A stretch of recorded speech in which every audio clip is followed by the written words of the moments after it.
The roar of the crowd faded into a silence so deep that Hakeir Sunny could hear only his own heartbeat throbbing in his ears. He didn't feel the punch that had ended the match, only a curious detachment as his legs gave way and the canvas rushed up to meet him. When next his eyes fluttered open, he was no longer surrounded by the soot-sweat confines of the gym, but instead laying on a shore where golden sands met waters of impossible azure. The sun above was a gentler entity, caressing rather than scorching, and the air held a softness that whispered of a world apart. Where his voice trailed off as he pushed himself up, grains of sand clinging to his skin. Disorientation clutched at the fringes of his consciousness, but his fighter's instinct kept panic at bay. He scanned the surroundings, expecting to find some clue as to how he arrived at this serene yet alien location. "Welcome, Hakeir Sunny," a voice spoke, rich and melodic, cutting through the air. He turned his head sharply at the source and found her standing there. Nephthys, with the solemn grace of eternity etched upon her features. She wore a mantle of night woven from shadows and stars, and her eyes held depths that whispered of ancient secrets. Where am I?" Hakeir's question hung between them, unanswered yet understood.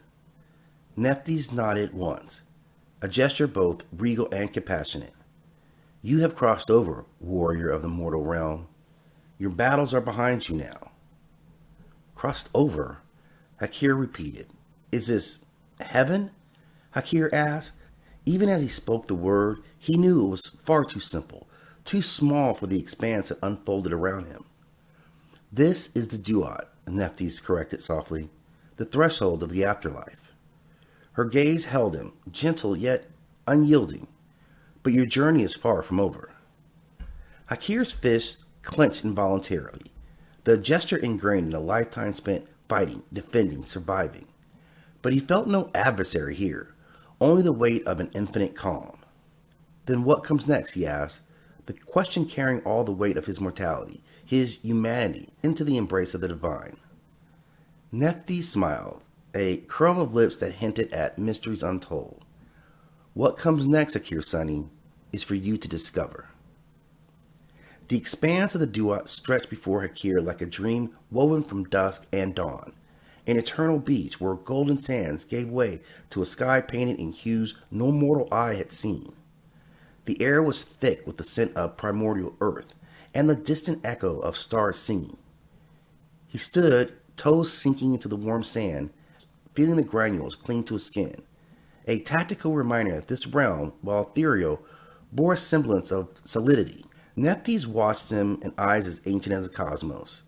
"You have passed beyond the veil," she began, her words laced with the gravity of centuries, "and now stand within the borders of the Duat," his heart pounding a rhythm of uncertainty.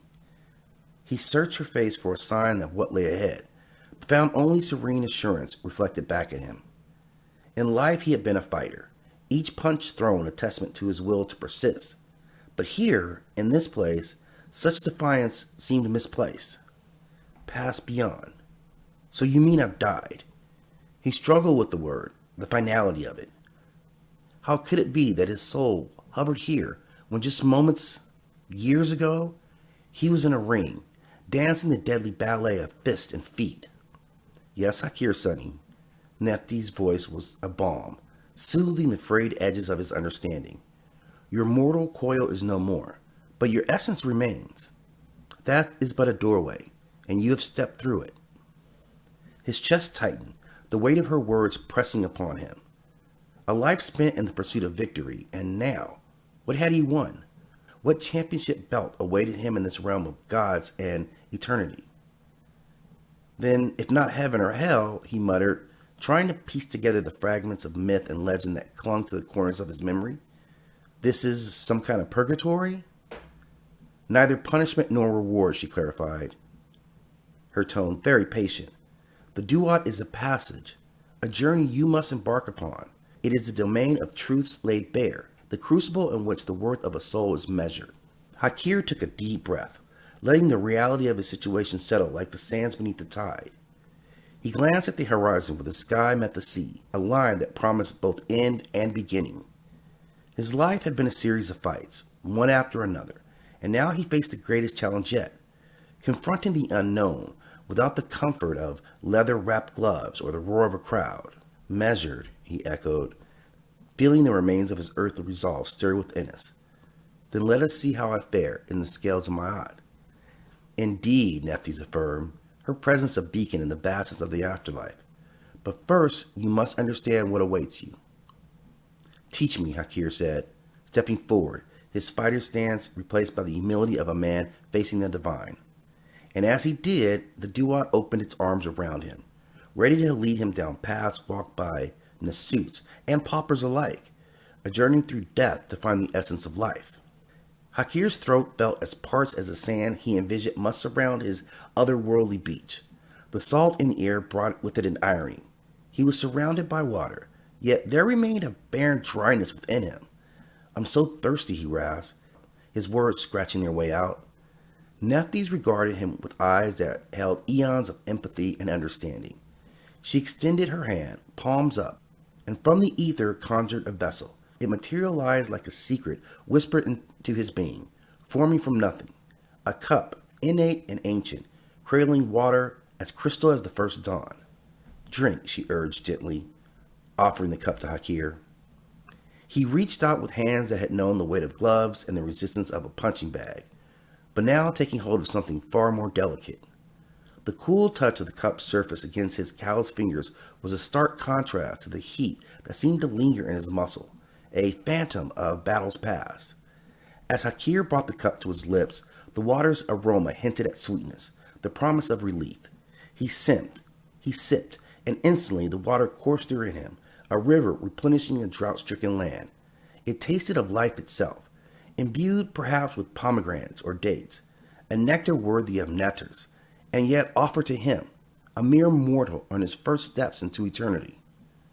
Thank you, he murmured, the sensation of hydration seeping into every fiber of his being. He could feel the vitality returning, not the brute force of a fighter, but a deeper, steady strength, the kind he needed to face judgment.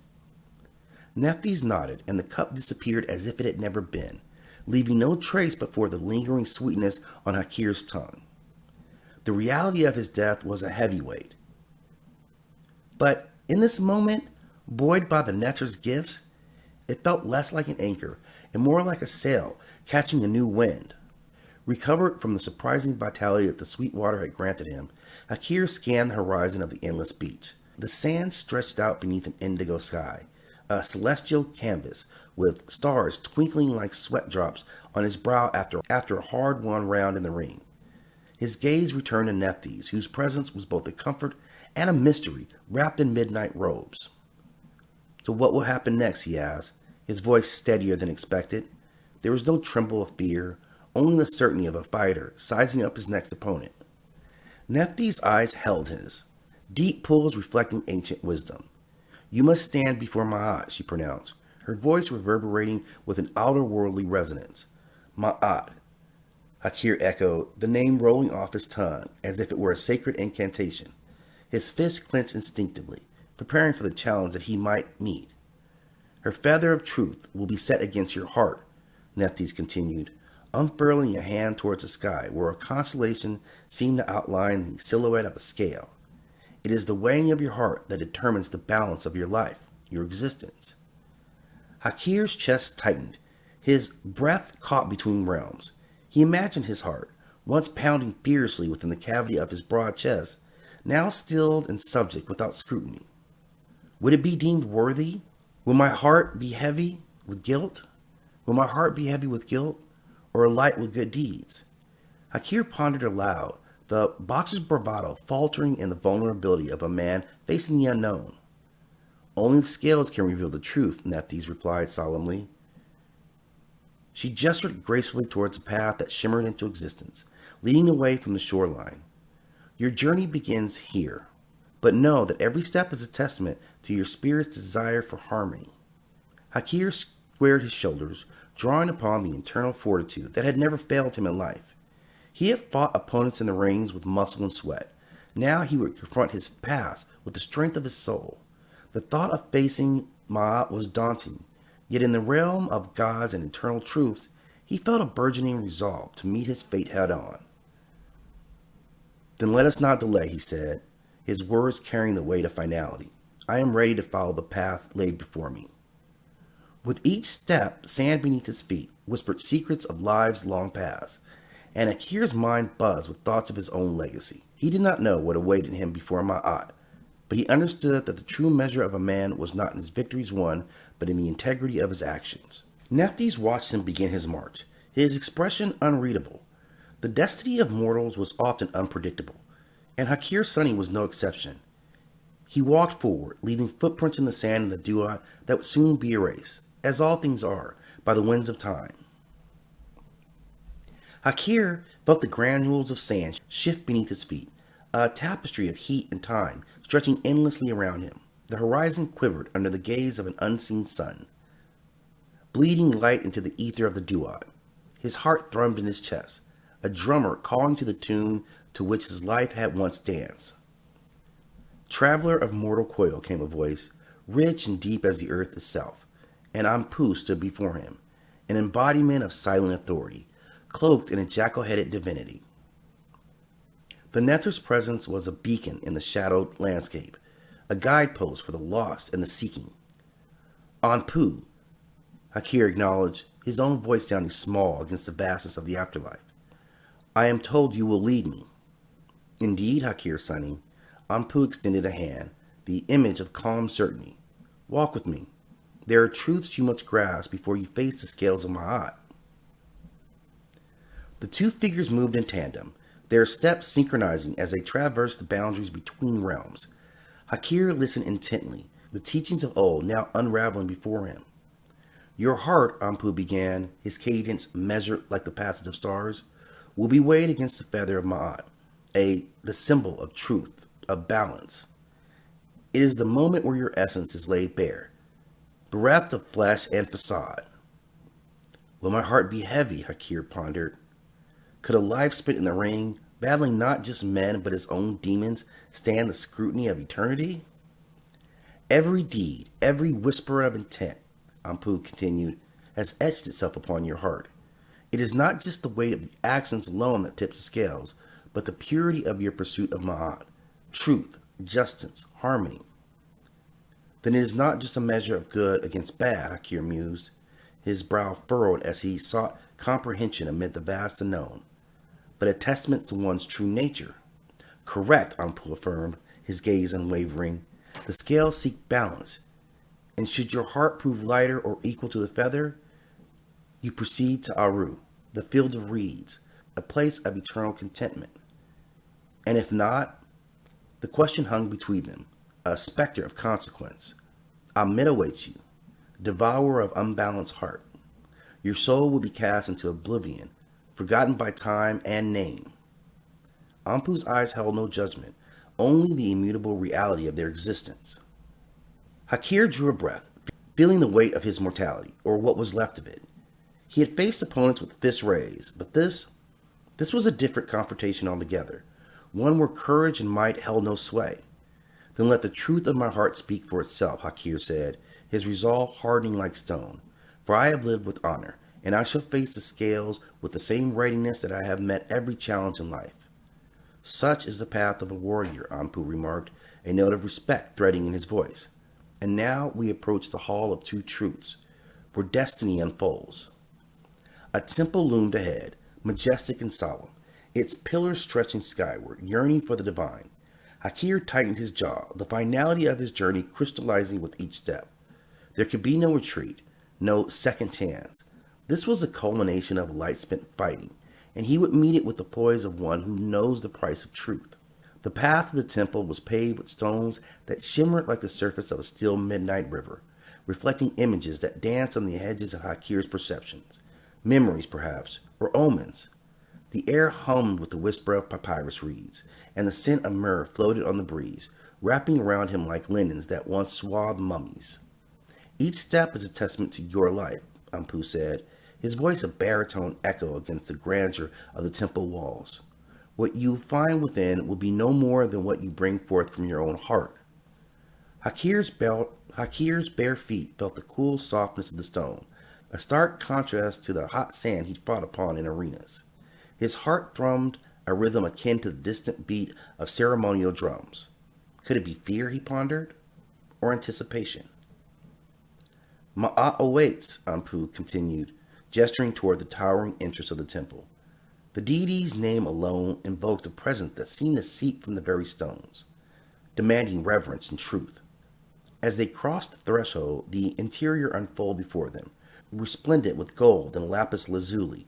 Statues of Nephthys lined their path, each one an eternal sentinel, their eyes following the procession of souls that walked the sacred hall. Let us begin. Maat's voice resonated from the heart of the temple, ageless and profound. She stood regal and poised, her feather of truth perched delicately upon a golden scale. Hakeir squared his shoulders, feeling the weight of his essence converge into the core of his being. He could hear the blood coursing through his veins, a tide rising against the shores of fate. With every step forward, his past deeds stitched themselves into the tapestry of the present, ready to be laid bare. Your heart, Anpu trailed off, as if the gravity of the moment hushed even his seasoned tongue. Will speak for itself, Hakeir finished, his words a solid vow cast into the vast expanse of eternity. He met Maat's gaze, seeing in her eyes the reflection of all that he had been, all that he was in this moment between worlds. Indeed, Hakeir Sunny, Maat affirmed, her lips curled into a smile that held the wisdom of ages. Step forth and let the balance of your life's tale be measured against the feather of Maat. Here, in the sanctity of judgment, where the whispers of the living faded into the silence of the divine, Hakeir understood the nature of strength. It was not found in the clenched fist or the might of a blow. It was an unyielding presence of integrity, a quiet endurance of the spirit. And so, with a heart tempered by battles both won and lost, Hakeir Sunny stepped forward to face the ultimate arbiter. His fate written long ago.